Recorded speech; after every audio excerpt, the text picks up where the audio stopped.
Most of these collisions that were occurring now are on the north end of the 14 freeway during the construction zone, which I'm sure everybody in Antelope Valley's been experiencing right now. We're still dealing with that. Yesterday we did a special enforcement in that area and issued 20 citations for speed in about 2 hours. So we're trying to focus on it. We've been working with the construction company to do the appropriate signage in the area. Now that we have the appropriate signage, if you notice, there's going to be 55-mile-per-hour signs. It also says that they're entering a construction zone as they enter onto the freeway from all those entrances. We're doing an educational campaign, which is we're mostly doing verbal warnings for everybody right now. And then starting January 1st, we're going to start the enforcement portion of that to make sure that we can limit those speeds during those in those construction zones. For the double fine zone, it doesn't occur unless there's workers there. Most of the workers are working at night when we're doing the shutdowns of the freeway and the shutdowns of multiple lanes. So during the day, though, it is a posted 55 now that we have the proper signage posted. So that was one of the things we've been working with the construction company is to make sure that it's very posted. Everybody understands as soon as they're entering on the freeway, they're in a construction zone and that the speeds are modified. The signs that they previously had just weren't adequate for us being able to cite for those violations. So that's a lot of our focus is dealing with that. And if you have any questions, I'm open to any questions you guys have. Any questions from Mike? Yeah, I do real quick. What was your time frame for this report? This was October 1st till November 30th. Okay, and for your 7 fatalities, what was the main, what did you find was the main cause? Is it DUI? Is it speed? So those all are not completed yet. So every single one of those reports aren't completed yet. So I actually had to get those numbers. The fatal traffic collisions do take a little while. The DUI is hard. We have to wait for the coroner's report if the person passed away. So that takes a little while. So I can come up with better stats. I can do the whole quarter next time, and I can give you the main reasons for the traffic collisions. Most of the time, it's speed. On the east side, it's going to be the 2-way and 4-way stops, running the stop signs, or the driving wrong way, which we have on the 138 quite a bit on the east side. So, not, but I can get you those stats next time. Thank you. Anybody else? Yes. Any other questions? Yes, this is to the city. Is there a way for us, and I guess I could do it myself, but when we get the agenda, is there a way for maybe we could put slots in there so we could write the information we're getting instead? Because when he's reading all this off, all the numbers, I like to comprise them and look at them. In other words, if when we have the CHP, if we can have traffic citations, collisions from deaths, or anything like that, DUIs, to where we could just write in the numbers, and it'd be a lot easier for us to compile them and study them instead of just, because my notes are all messed up and it's not that much room, and I'm assuming everybody else is in the same boat. Is that an agreement, or? I agree. I would like to see something like that. Could something like that be done, Katie? I can do that as staff. Yeah, okay. And just so everybody understands, these are stats for the Antelope Valley CHP office. We cover Lancaster and Palmdale. Right. So also Acton, also Mountain High, Lake LA, Little Rock. So this is that entire area. Okay. It's not just Lancaster. Awesome. Thanks for the reminder on that. Good point, Howard, yeah. Any other things? Yeah, real quick. Yes, sir. How much is a speed to fine citation cost in these days? So we were working with the court trying to find out what it is. I mean, it's obviously different if there's construction workers there or not. But for a speeding citation with workers there, where the roundabout estimate, if you're going 80 in the 55, it's going to be in excess of $800. Wow. It's pretty extreme with the double fine zone in the construction zone. And just so if you guys, I mean, it's not really, the construction side of it is obviously, we've been talking about this at different councils, but pretty soon it's going to be crossing over and the freeway is going to be one lane in each direction on just the southbound side. So there'll be a whole half of the freeway that's going to be closed. So you can see them building the crossover right now. So this is just going to get worse. Mike, you mentioned you're Yes. giving warnings right now? Yes, well, Okay, so I'm sorry, I missed that. yeah, so we're doing an educational campaign. That's generally what we do is we try and educate, and at the same time, we are having the construction company fix the signs. The signs were extremely confusing. You'd get on the freeway, it'd say end of construction zone, and at the bottom of the ramp would say, entering a construction zone. And we wanted to make sure all the signs were in place. Now that we have all the signs in place, we're doing a diagram where we can show where every single sign is posted, where the 55s are posted, where the construction zone signs are posted. So when our officers go to court to testify to these citations, they can bring a diagram that shows that these people understood and knew well ahead of time that it was a posted 55-mile-an-hour zone and a posted construction zone. So we want to make sure that everybody, because that would be the argument, is that I didn't know it was a construction zone, or I didn't see the 55. So we wanted a diagram that shows where all those signs are posted. And now that we've compiled that, we're getting that together. So we're doing it, this whole time we've been doing an educational campaign on the north end of the 14. Trying to tell people, hey, this construction, it's reduced lanes, you need to slow down your speeds, because what happens is when those, it goes from 2 to 1 lane, we're having a bunch of cars back up, especially when you're having the big rigs there, and all of a sudden they sandwich together. And we're seeing an uptick in traffic collisions due to the speeds, and then the public just not slowing down and observing what's going on ahead of them. And this is going to be going on through the end of next year, correct? 2016, or 2026. This is a very, very large project. This is the biggest update of the AV freeway since it's been built. So they're actually building new on and off ramps. You can see them starting to compile as they move the dirt. They're moving, I'm seeing them build a pad over off Avenue J. They're doing, it's a lot of work. It's the center median, and it's all the way through the AV area. This will be continuing. Most of the construction right now is at night. We have CHP out there, 2 to 4 CHP officers out there on overtime every single night. So it's becoming, fatigue is becoming an issue, so we're trying to work with other areas to assist with that. So we have other people, CHP officers from other areas coming up to work some of those details as well. So you said it's a construction company, which is a Caltrain, they're Yes. responsible for the signs, correct? Yes. But I was driving at night the other day. I didn't know when the freeway crosser, but they need to put some clear detour signs out there. I see a lot of people. I know the area. It didn't matter to me, but a lot of people, they just follow the Google direction, right? Yes. You know? And they're going this way. They got all confused once they get off the freeway. Yes. You know?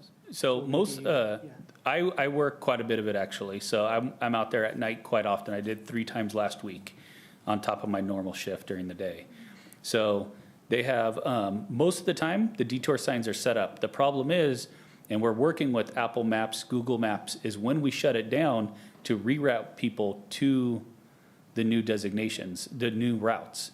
The problem is unless we issue SIG alerts for all those portions, it doesn't automatically update. So as soon as, anybody who's driving within the closure, all the workers, it's sensing their phones and it believes that the roadway's open.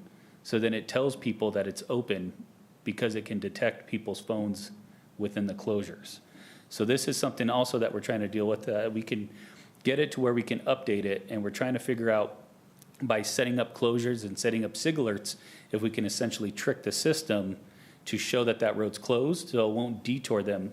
Because as soon as people exit, it tells them to get right back on the freeway, but there's closed signs, there's closed road signs there. So we're battling with technology right now as well. And trying to get a hold of Google Maps or Apple Maps is difficult because I've tried for hours. So we're working on it right now. Anything else? Mike, thank you, sir. Hey, thank you very Okay, much. Be safe Appreciate out it. there. Thank you so much. Sheriff's Department.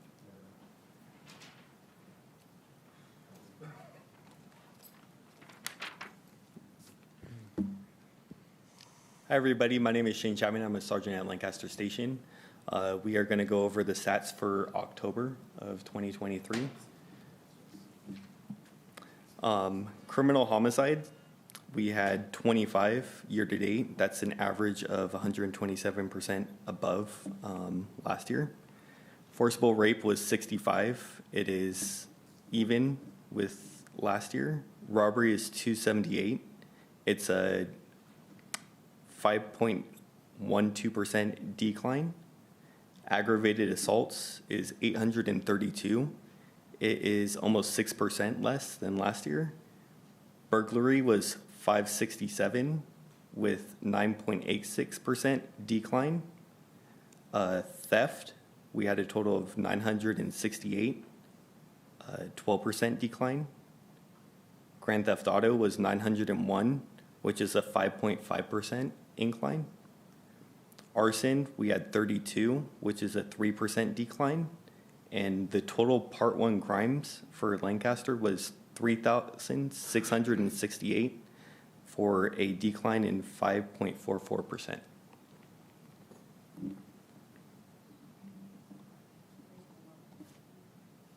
Oh, okay. Sorry.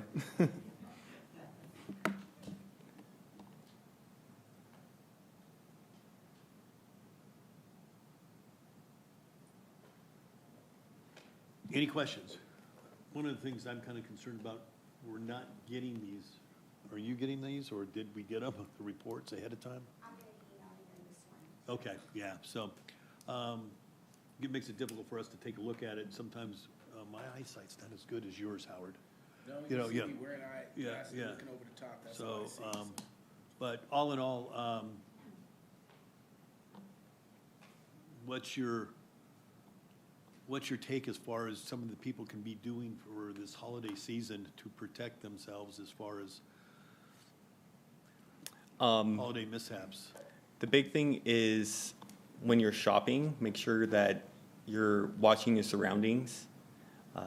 A lot of people bury their heads in their cars. They're putting stuff away. They're not watching what's going on around them, and somebody could sneak up behind them, either take their car, take their purse, take their purchases.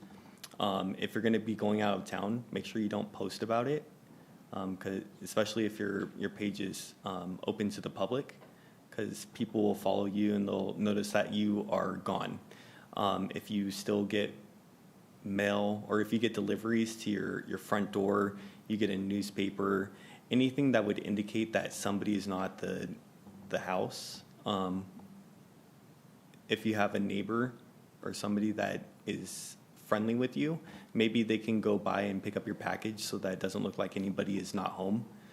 I think those would be some pretty good tips. Yeah, I think you're right. I go, having 5 girls, born and raised here in the Antelope Valley, is, I can't stress enough that these things are dangerous, you know? Yes. And when they're young, they get out of their car, they're looking at them, they're walking around looking at them, they get walking out in the parking lots looking at them. That's the most important thing that I get stressed to them all the time. Know your surroundings. Know your surroundings, and always be looking out. You know, even when you're driving, I'm always telling them, I said, you know, there's a stop sign, they're supposed to stop there. They go, yeah, but that doesn't always happen. You always got to make sure. So it's important. This time of year, it's scary on everything that's going on. So awareness is huge, you know. Correct. And another thing on the cell phones and the earbuds, people walk into the streets and they don't really pay attention to vehicles, and they can't hear anything. So that can also play a factor into vehicle versus pet Correct. accidents. Yeah. Any other questions for Shane? I have a question on your arson. Do you know how much of those have been transient That arson from that, or is it just typical I'm buildings? not sure, but I can look into that for you. Okay. And then your theft, what are you finding is people are going after mostly at this time? Is it just anything? Is it just store grab and goes? I believe so. I believe with the holiday, we've had an uptick in some package thefts, but Okay. I believe it's just normal store thefts. Has anyone ever contacted the sheriff's department, Shane, as far as having packages? You see on television where a lot of departments are having packages dropped off to their location, your location. Has anyone inquired about that? No. Okay. I saw a lot of advertising that people, departments throughout the country were having some packages because of theft. A lot of packages. Are you getting a lot of reports that are being stolen off porches right now? Not any more than normal Okay. at this point. I saw in the news this morning where they showed several instances where delivery trucks were being, a delivery, Prime, UPS, whatever, they pull over and 5 or 6 guys just rush in and just empty the truck. Have we had any of that happen here in the Antelope Valley? I have not heard of that. They were showing that this morning on the news. People just going in, when they stop, they just go in and empty the truck out. Well, that's a testament to our department. As if we're out there, you know, showing that we're not gonna put up with this and all the stuff that the city's doing with the police force, and hopefully all that is helping, you know, so. Exactly. Yes, sir. Any other questions? No, thank you. Okay, thank you, sir. All right, thank you. Appreciate everything you do. District Attorney, Good morning. good morning. Morning. I have statistics for you for our filings for both October and November of this year. I can tell you that in October and November, we did not file any arson cases. We filed 3 auto burglaries in October, 2 in November. Our yearly average for auto burglaries is 7. For the month of October, we filed residential and commercial burglaries. We filed 8. For November, 2 cases. The yearly average is 8. In the area of criminal threats, October, we filed 3 cases. November, 1. The yearly average is 5. For drug sales, for the month of October, we filed 2 cases. November, I have 0 filings. The yearly average is 2. For domestic violence filings, October, I see that we filed 4 cases. November, 1. And the yearly average is 6. Evading and hit and run, there were no filings in October or November. The yearly average was 1. Felony assaults, that includes assault with a deadly weapon and general felony assaults, we have 14 for the month of October, 7 for the month of November. The yearly average is 12.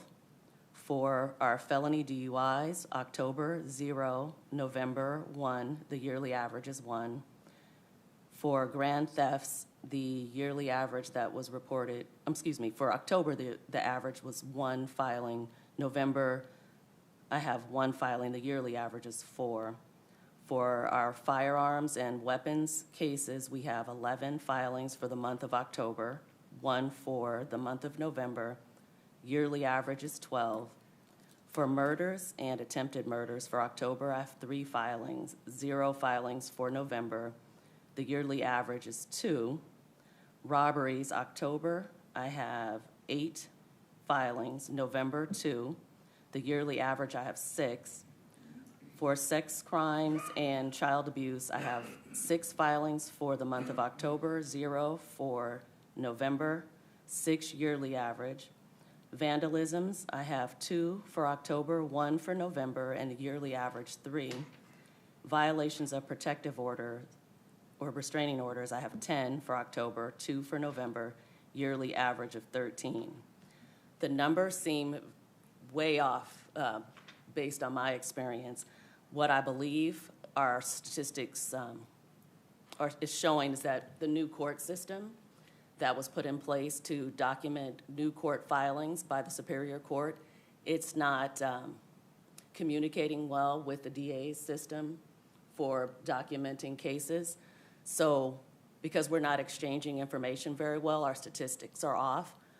I anticipate over the next few months, while we're working out the bugs between the court system and the DA system, that the numbers will increase because they do seem, to me, based on my experience, to be very low. I can tell you in November, on one day, we filed 44 cases. I mean, that was both felonies, misdemeanors, Palmdale and Lancaster, but that was just one day, and that was the Tuesday after Thanksgiving, which traditionally, historically, is a heavy filing day. So the numbers are, I would say, inaccurate that I've been able to provide for you, but these are the numbers that our systems division was able to put together for me. Any questions? Any questions? All right. Is the Antelope Valley experiencing these Talk to your speaker. professional retail store attacks, shoplifting attacks that we've seen on the news? I don't know. I cannot say that I've seen a large number of those types of cases. I do know that we filed a few of those, but I don't think that we have any more than in any other area, or that there's any group that's concentrated in Antelope Valley that I'm aware of. Thank you. Based on your experience, what do you feel is going to be probably the shocker once all the numbers are together, and that's probably going to be the highest? Well, I know that there was one weekend where we filed, I think, 3 or 4 murder cases. I think that that's going to be a shocking number, the number of murders that we filed. We have a large number of felony assaults, so I think that would be a large number, and domestic violence as well. You will see, I think, a much greater number of domestic violence cases filed. Is that mainly holiday season is? Well, the probably- holiday season historically has Makes a been difference. a difficult time in many homes where we do see quite a bit of domestic violence. And I think, families gathering together, alcohol is often involved, and there's a lot of stress on families when it comes to providing for their families and purchasing Christmas gifts. And so I think that we do see a lot more domestic violence around the holidays. Thank you. Are your murder numbers, how many of those are attributed to homelessness? I don't have the statistics for that specific question. I would say, just from what I've observed, homicides are mostly gang-related and family violence-related. But I can look a little closer to see if I can find some numbers on homeless-related homicides. That'd be interesting. Thank you. Any other questions? Thank you so much. Thank you. Chris, you're up.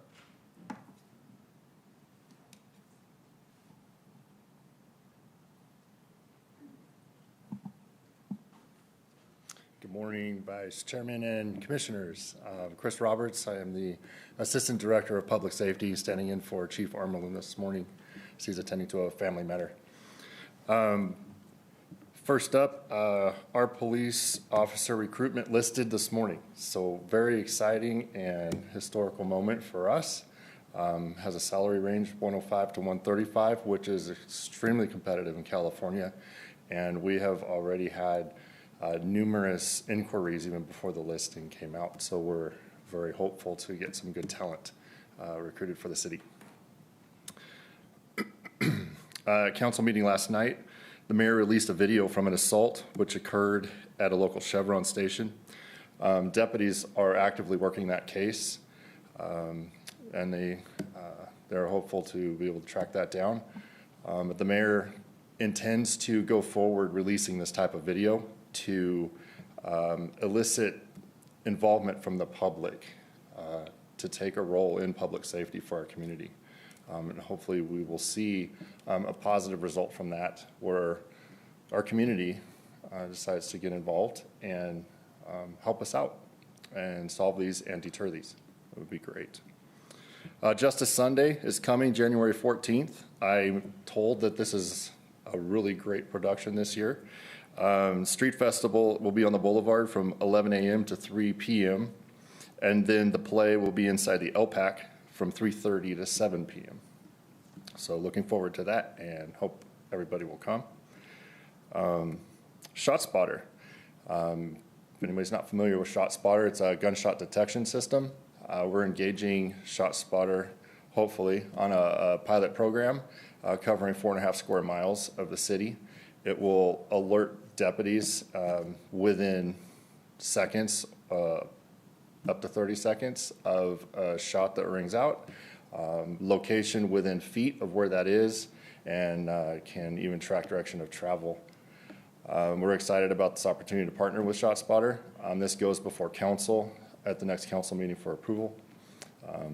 If that is approved, then we will be launching in January that program.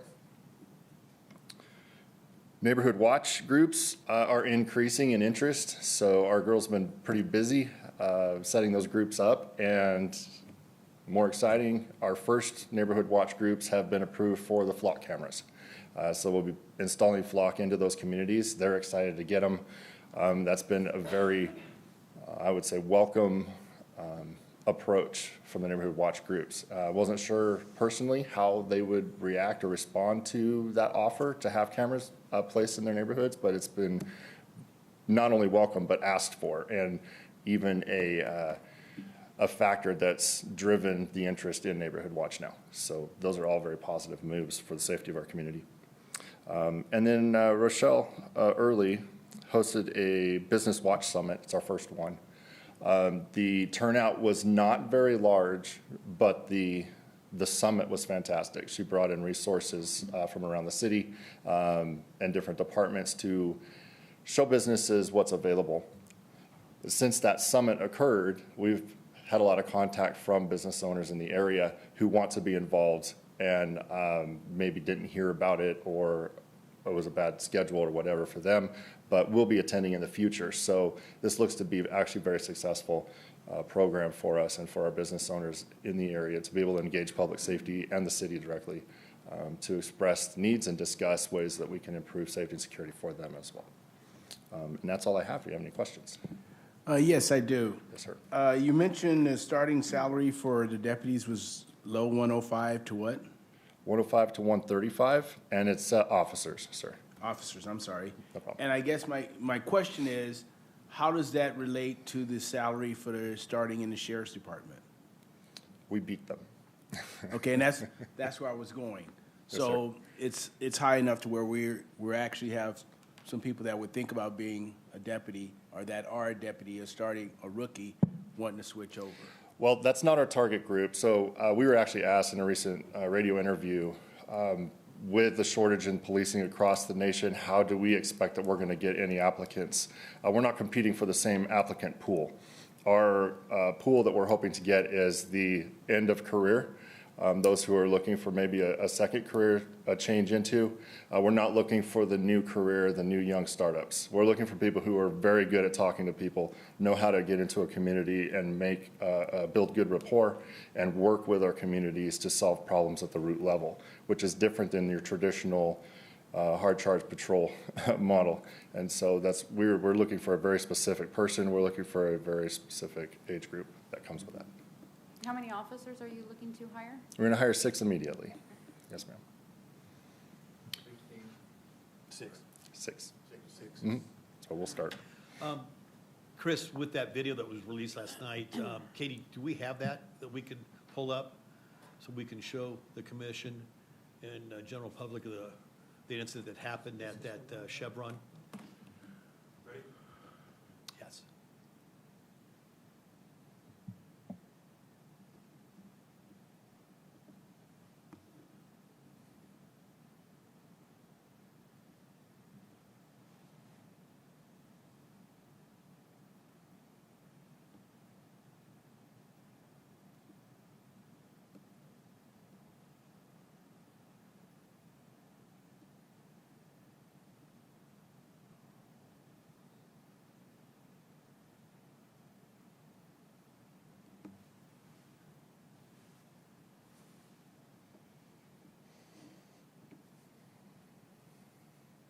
Now, the report that was first brought, and I know the Sheriff's Department is working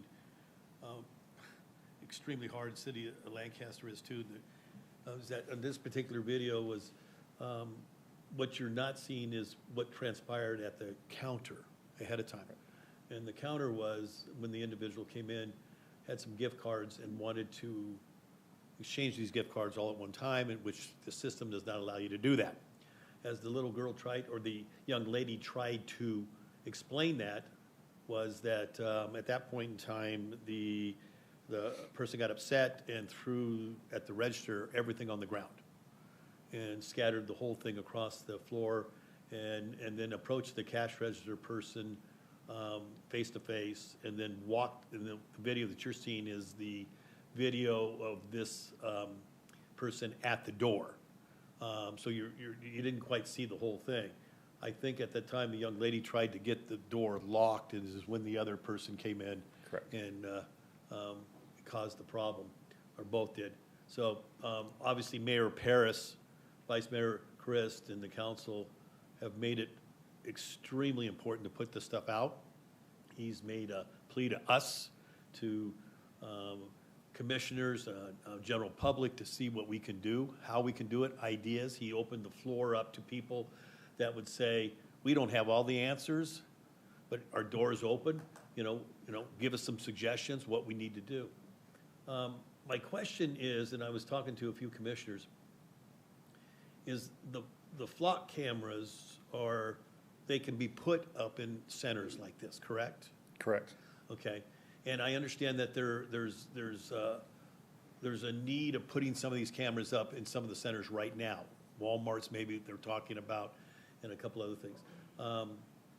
It's, in instances like this, I always thought, and being on the developing side of my job of what I do as far as developing, I always thought it was mandatory that any business or anything right now, when it comes to commercial centers, and that cameras had to be put up. But I guess that's not the way it is with the city. They can make suggestions that cameras be put up, or what can the city do? And again, Nick and I were talking to a few other people saying, it's an added cost. It's an added cost to a developer, a builder, an owner. But when it comes to public safety, I got to tell you, when I see something like this, when I saw this yesterday afternoon at 11:30 a.m., and then it was disturbing until this morning right now, and I still see this. What's it take to put a flock camera in some of these centers? The more they get out there, the more the people that are causing or want to break the law on something like this may be more of a deterrent. But what can we do as far as, how does a business owner say, can I get a flock camera? Are they being put in anywhere and everywhere? What's the process, Chris? So, just so we're clear, a flock, specifically flock camera, is a brand by Flock. They're a company. There are other options also for license plate recognition, but Flock is a license plate recognition system. So it doesn't capture surveillance of people's actions, anything like that. It just captures license plates. And so we're looking at options that are maybe more affordable for a business owner to be able to onboard a camera and have that technology, and without having to engage what we have engaged with these super high-end cameras that we're using citywide. So we're looking for options for business owners in that regard. Our SEPTED team also engages our business owners at request. So any business within the city can request our SEPTED come out, and they will give environmental design options, recommendations to improve security and safety, but they will also engage in those conversations on camera placement. A lot of times the camera will be placed really high, especially we're talking like the canopies on a gas station. You can't see people that well way up there. Can't catch license plates very well up there. So that type of thing, we can provide input from public safety when a business is trying to improve those systems. And so like I said, we are working on identifying systems that we can recommend to business owners that would be very affordable options to bring in. Would it be something that the city would take on as far as a suggestion that anybody that's going to put in a center develop, that they would have that sit-down meeting with public safety as a requirement to talk about it? Not saying it's mandatory that you have to do it, but something that it's like a pre-check-off when you're doing your meetings and stuff like that? Would it be something that I personally would not be opposed to that. Public safety would not be opposed to that, but that's not my wheelhouse to determine that. Yeah, no. Okay, I have a question for Shane and our district attorney. My question is, if this person was apprehended that did this, what's going to happen? I mean, are they just going to be arrested and released? I mean, it's a situation we're talking about having cameras. Okay, we catch them. What happens? Are they held or? Let's see what Shane has, and I'd love to hear what the district attorney would love.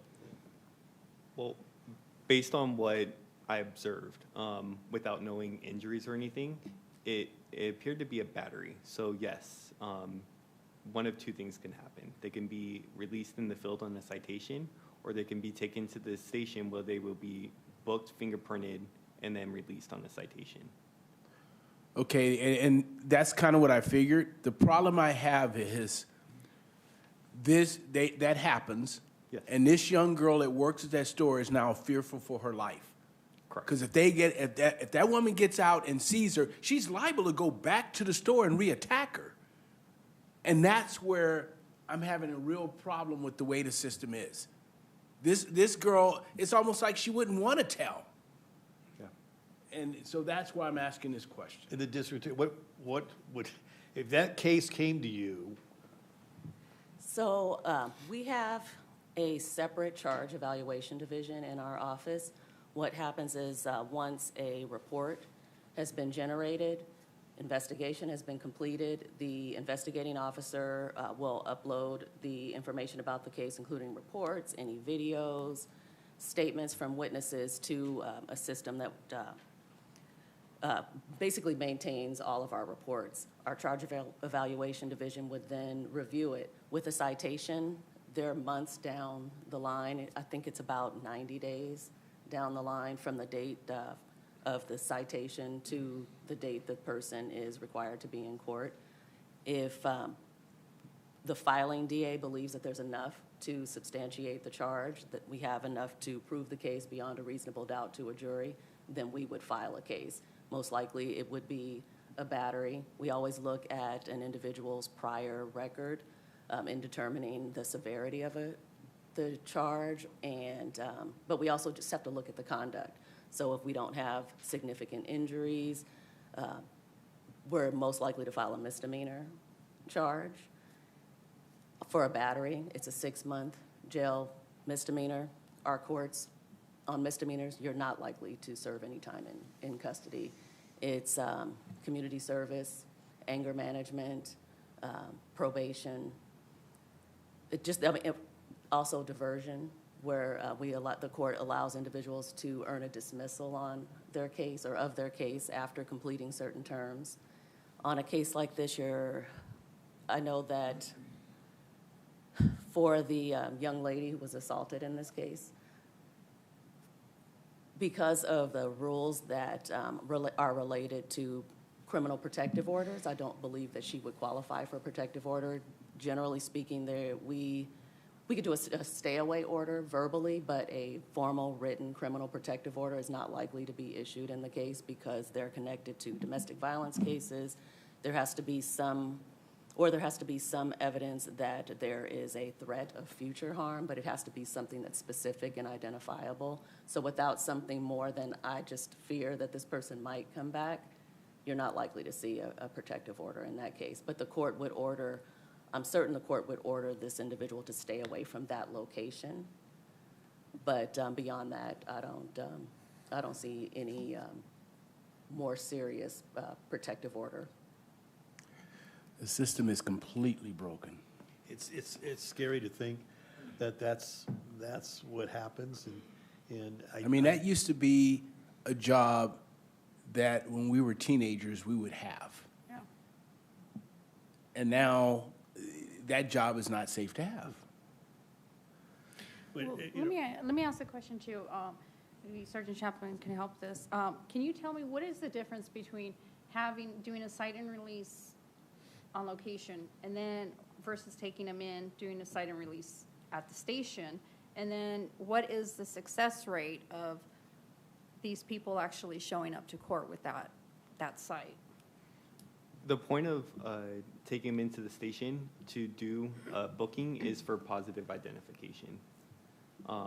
If we are able to ID them in the field, then we would not be required to take them into the station. Okay. And the success of those people actually coming in? It varies. Some people actually do show up to court on a citation. We do have lots of failures to appear. And when that happens, the court issues bench warrants. I would say that we do have quite a few failures to appear, but some people do actually show up.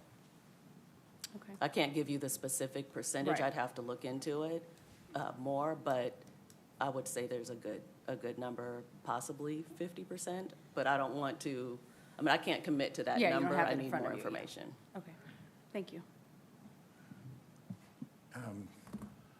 So it seems, what I'm gathering, and I think certainly here, but even more widely held public view, is that there's very little consequence to bad behavior at a lower level.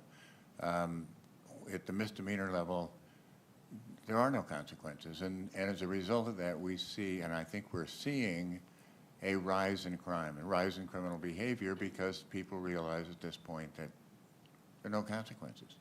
That's, I think, what Commissioner Harris was getting at, what's going to happen to this person. There's been this wave of pro-criminal district attorneys in a lot of the cities in this country, which has further confirmed for people that if they behave badly, there's not going to be any consequences, and they're going to be fine, and therefore they behave badly. The turnaround of that attitude is long and slow in coming, but in the short run, this issue of videos is very interesting to me. So I think these systems, I'm just talking about the security cameras, are incredibly inexpensive. Certainly not what you're talking about where you can identify license plates, but the ones that people put up in their houses or on their front porch or are very inexpensive. Very affordable, yes. Even occurred to me that if the city wanted to take a position of encouraging this and found a company that is a distributor of this kind of product and worked out an agreement with that company that if the people in the city that were looking for that kind of protection came through the city, they could get a discounted rate, something like that. But even then, I don't think the problem with these systems is that they're too expensive and that people can't afford them. And similarly, parking lots. Now, I don't know whether the city, who has the opportunity to say that, well, this is a public parking lot and we're going to put some surveillance cameras out here so that people can see what's happening in the parking lot. And as the cameras probably have some deterrent effect, particularly if the crime is going to escalate into something more serious and may actually have consequences. I think the videos, and I like Jeff's comment that not only should we see them, they should be seen regularly. They do a few things. They show people who watch them what to look for, what to be afraid of, what to be careful about, and maybe give them some opportunity to think ahead about how they're going to approach a particular situation. And they certainly, the wider spread the process is, the more people are going to be mindful that they're on camera before they embark upon a particular kind of behavior.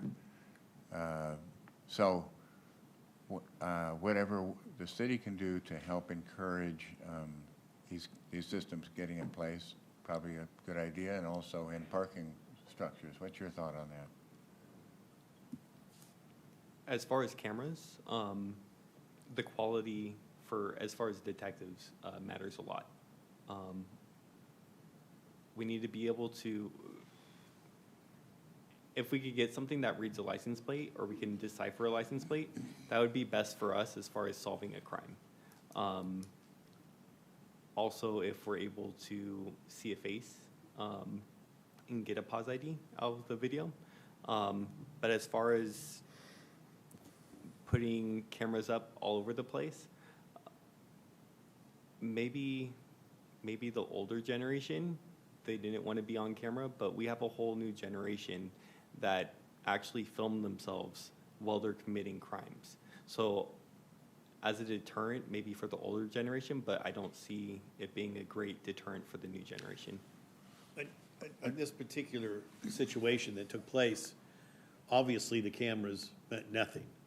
Now, I agree with you, Chris. I think sometimes that placement of those cameras are highly important. That's where the city comes in and their code enforcement or whatever department it may be that would sit down with developers or property owners to sit there and say that this is how we'd like to see these cameras in place. I agree with the quality of the cameras, and they're inexpensive now. They are. They're not like it used to be. But getting the right camera and where you can capture certain video. I don't know in today's times whether that's going to deter. It's not. It's not, because exactly what the district attorney says, you know, it's like, it's a misdemeanor, it could be this, it could be that, and it's going to be deferred to something else, and the old thing is they can do the crime and not have to do the time, you know, and it's just the way it is. The average person walking the street knows that when they walk into a department store, there's probably some form of security camera on premises. This young lady probably knew there was a camera taking captions of her, and it did not deter her at all.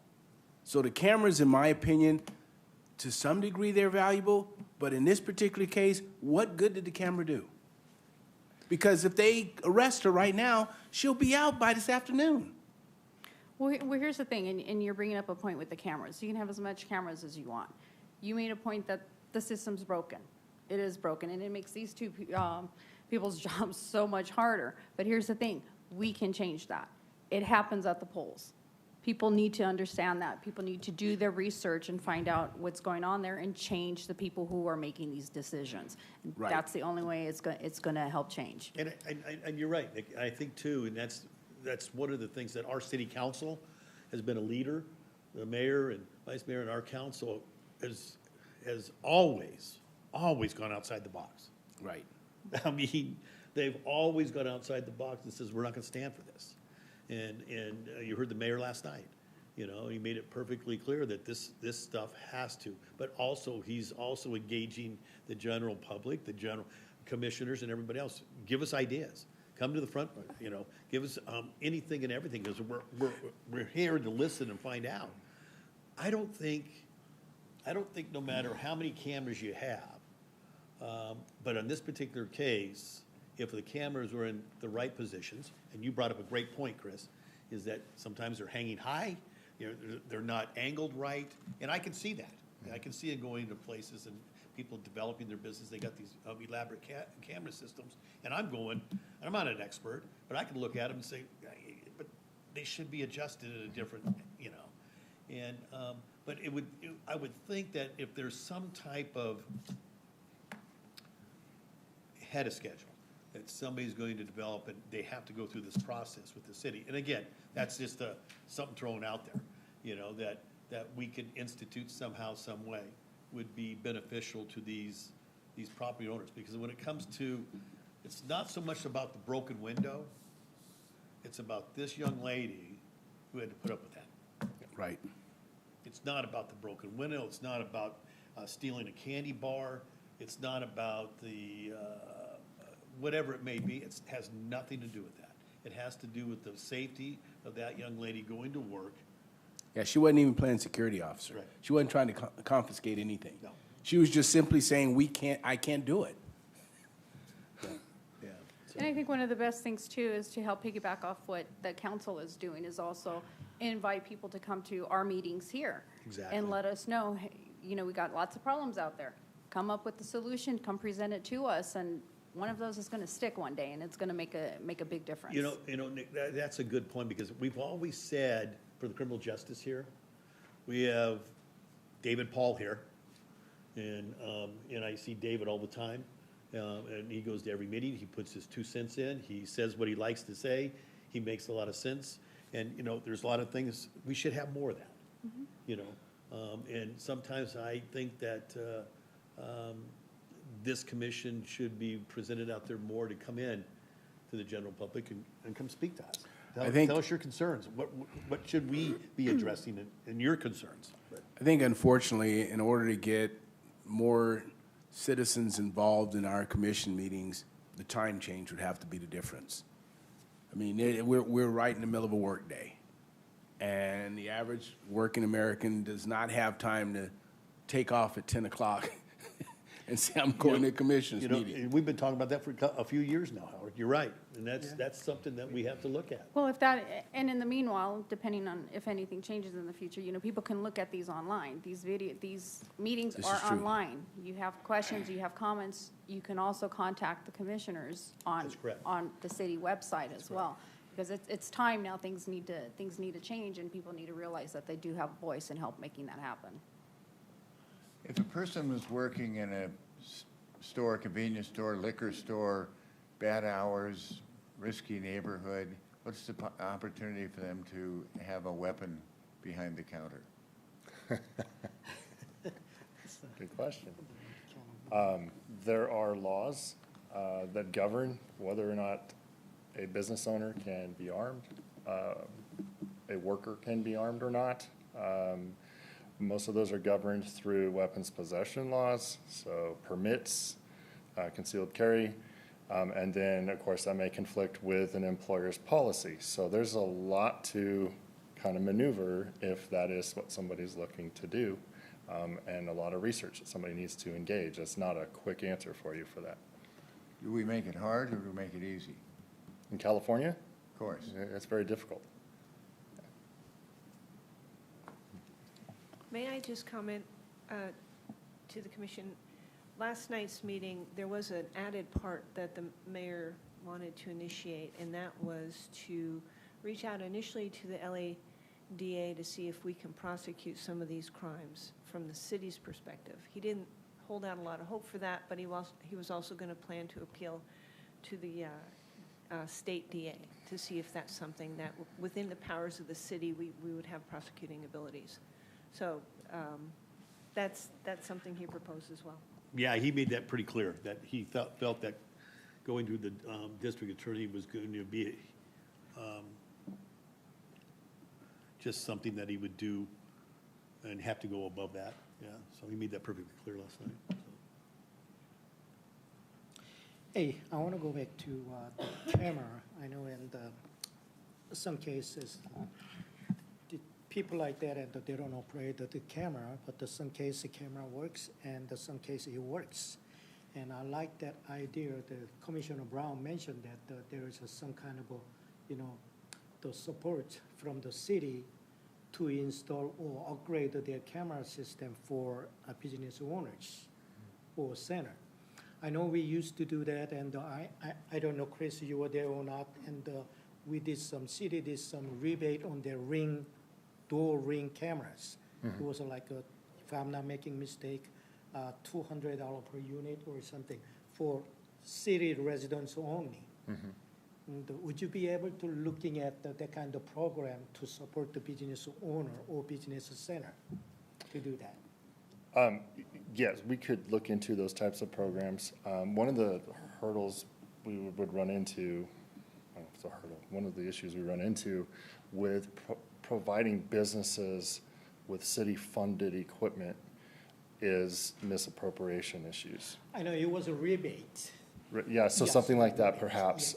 The issue with the rings, and that had to stop, is because those companies that run those wouldn't share video as part of their policies, and so they became, the homeowner could use it, but then they couldn't share that with us, and so there was some prohibitive issues. So we're looking actually alternatives for homeowners as well in our things going forward. But right now, business owners would need to purchase.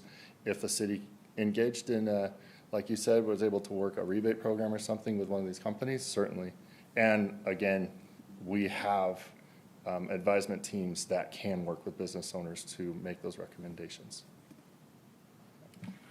If you're looking at that options, and I think that anything will help out the small business owners or, our situation with this kind of a crime.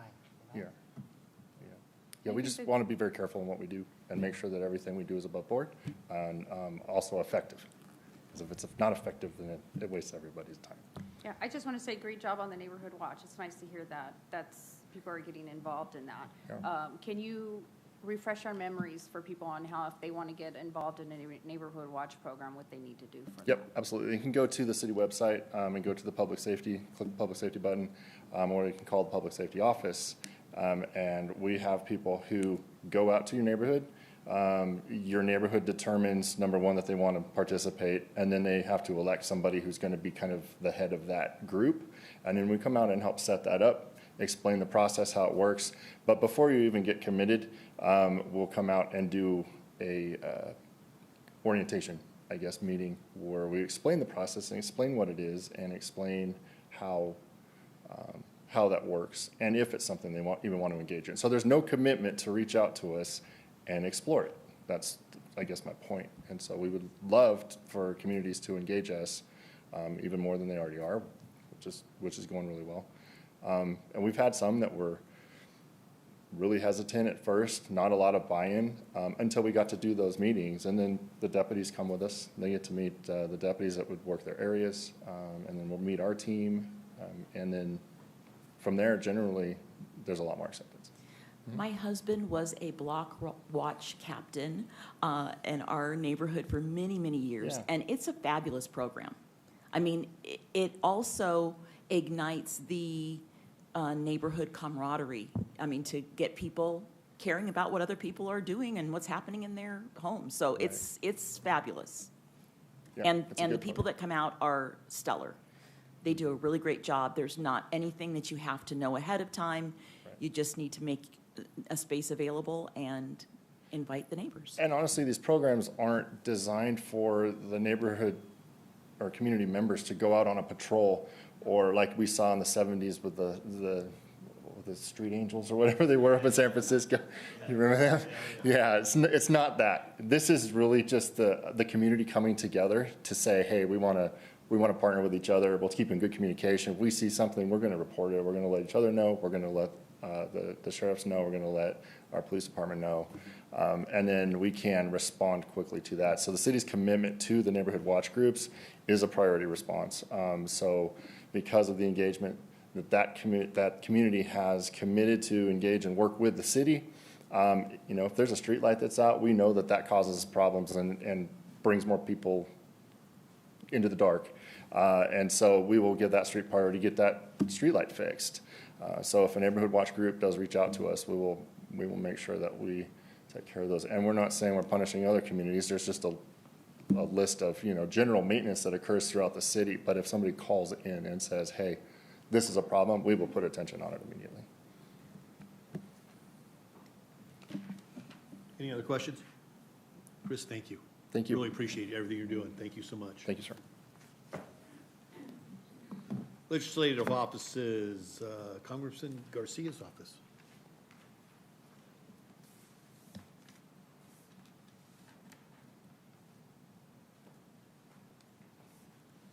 Well, good morning, Commissioners, and Merry Christmas and Happy Holidays to you all. A couple things came across. Today, the Senate is passing, or supposed to vote on the National Defense Authorization Act.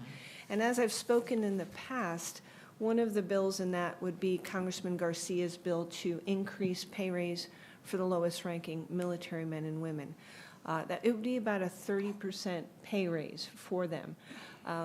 Statistically, what happens is they're making about currently $21,000 a year. So if they have a family, very oftentimes those folks have to go on food stamps to make ends meet, which is unacceptable for our servicemen and women.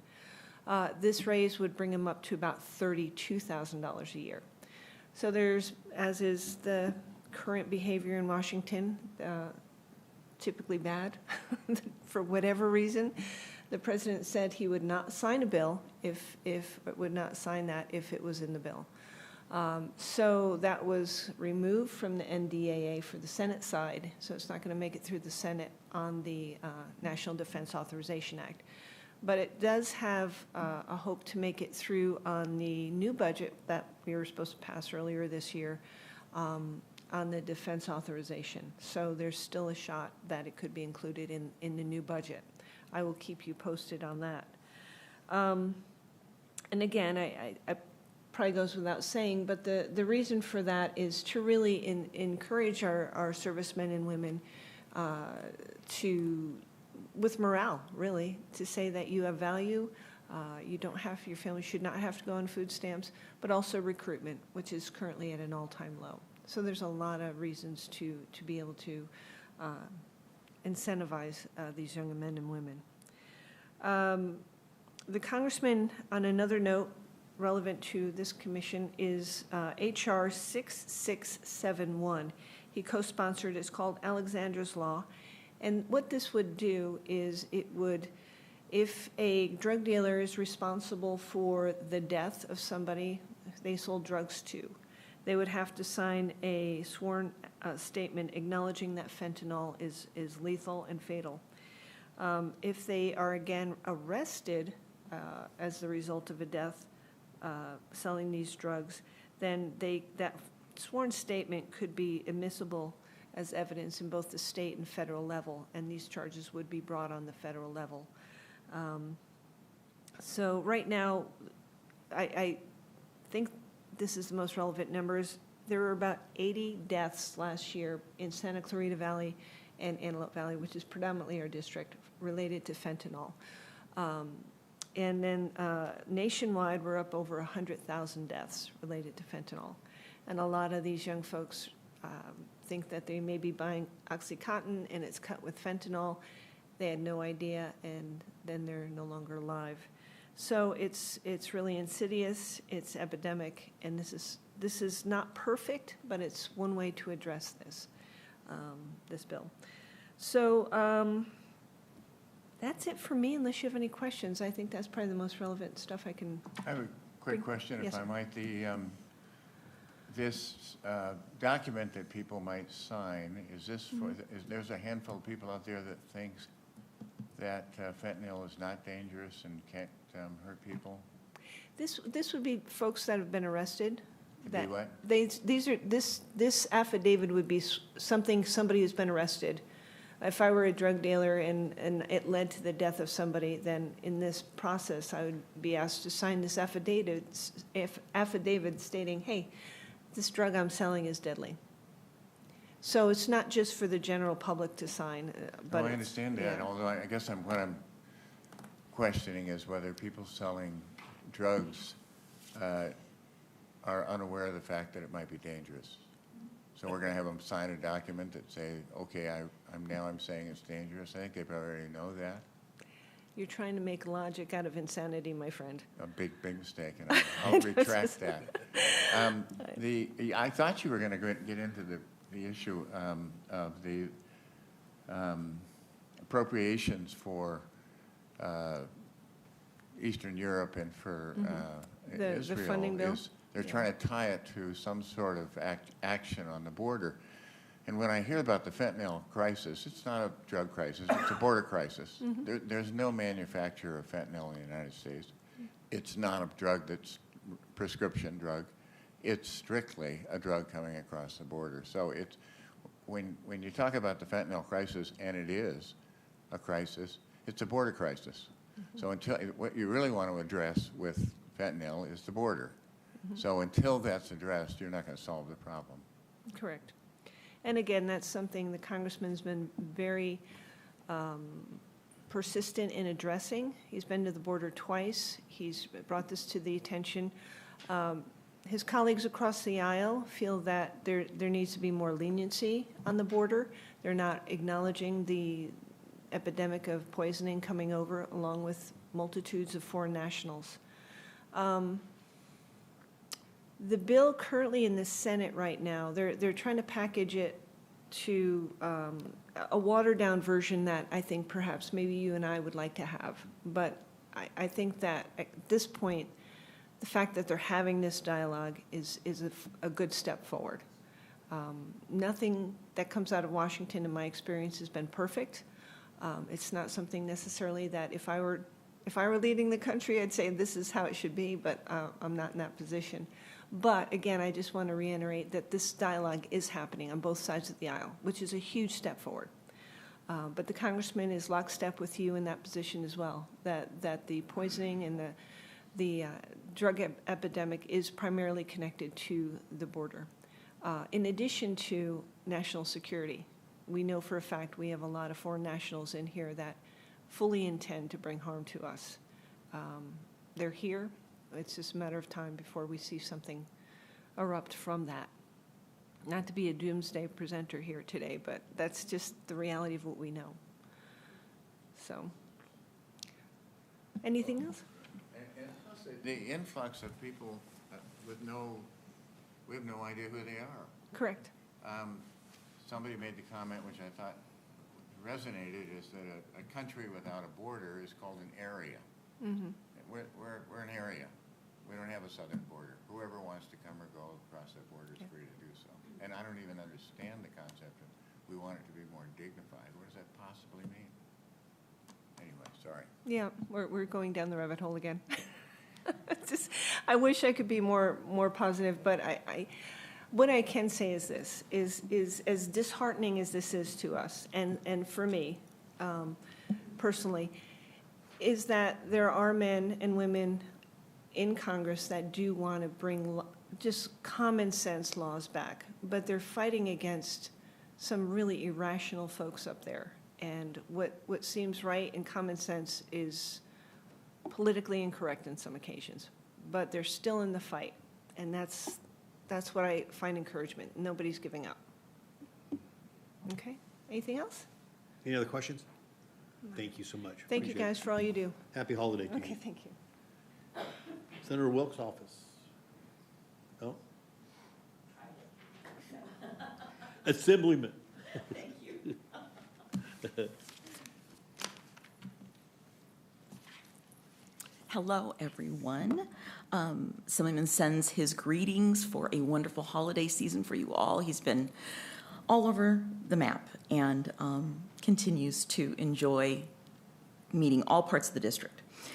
He's been back in Sacramento working with the ledge staff on what he will have as his legislative package for 2024. And as you can imagine, public safety is high on his list.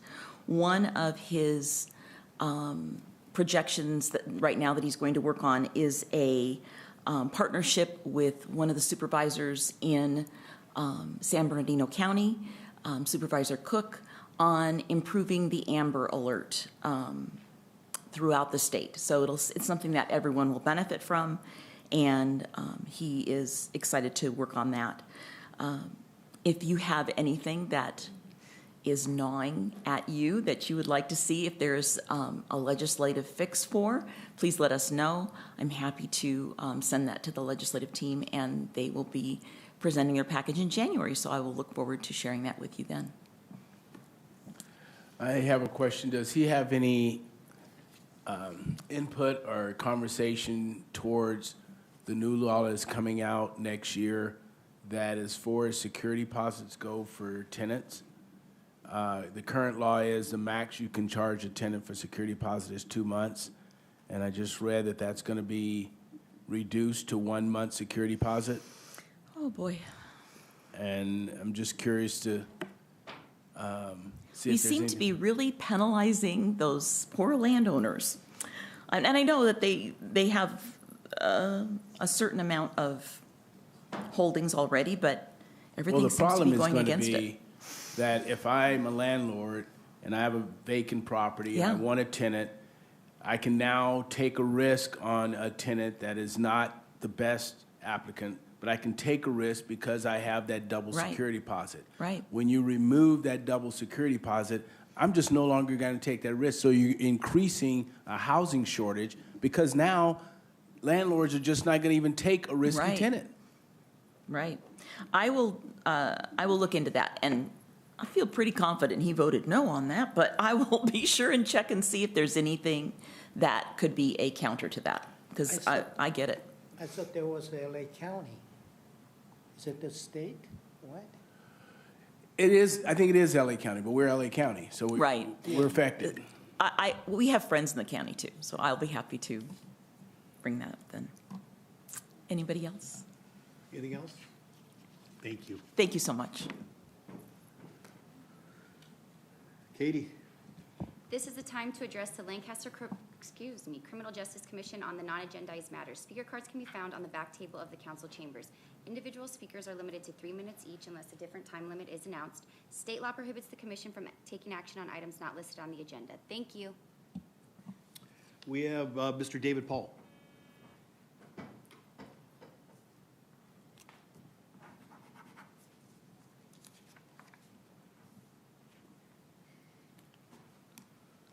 Mr. Vice Chair and Commissioners, good morning. Thank you, Vice Chair Little, for what you said. I was criticized at a veterans breakfast yesterday for being at this for 20 years and producing no results. So thank you. You know, I started to touch on last night when I came here, and it was the high point in my life, and then I found out that I was diagnosed with MS and had a very grim prognosis, and I've been fighting that. But I wanted to talk about the other part of my life. After the Army in 1975, I was a state mental health technician and working with behavior modification.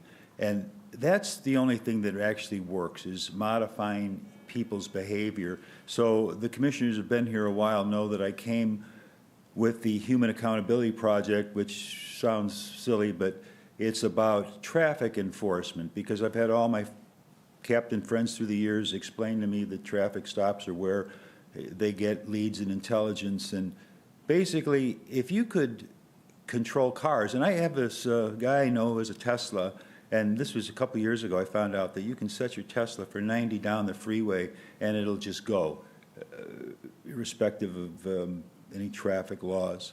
So, but what a tool that would be if we could have people pay for traffic fines through a electronic system of debiting their accounts.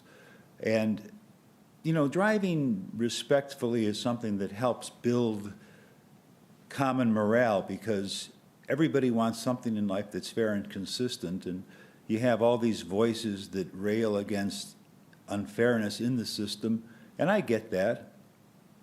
So that's what that was about. And, you know, we're still trying to work on all these things, and I just don't want the day to pass without expressing to you all how much respect I have for this process and everyone's efforts. And, you know, when you brought up Commissioner Harris, what happens, and everybody knows what happens. There's just a lot of this and that, and then disappointment. So thank you for keeping your head above water and continuing to fight. We'll get there.